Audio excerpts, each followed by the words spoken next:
All'ombra dell'ultimo sole s'era assopito un pescatore e aveva un solco lungo il viso come una specie di sorriso.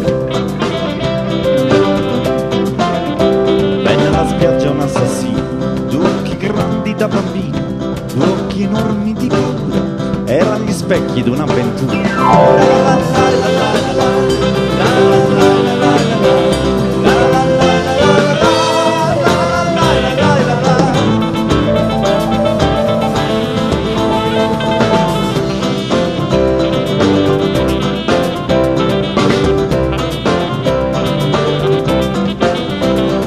Al vecchio dammi il pane, ho poco tempo e troppa fame, e chiese al vecchio dammi il vino, o siete solo un assassino.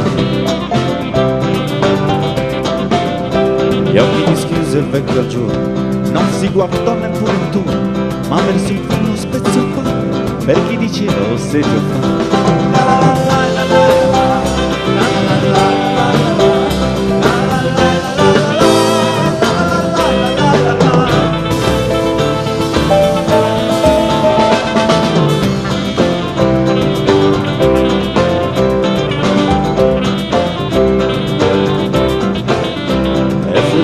Di un momento, poglia di nuovo verso il vento, poglia di nuovo verso il sole, dietro alle spalle un pescatore.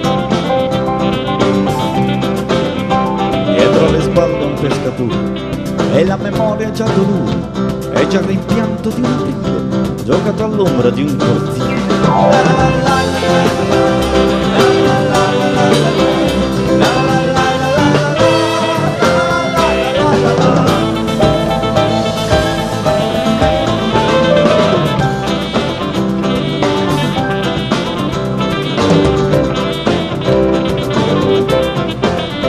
Vennero in sella due gendarmi, vennero in sella con le armi, chiesero al vecchio se lì vicino fosse passato un assassino.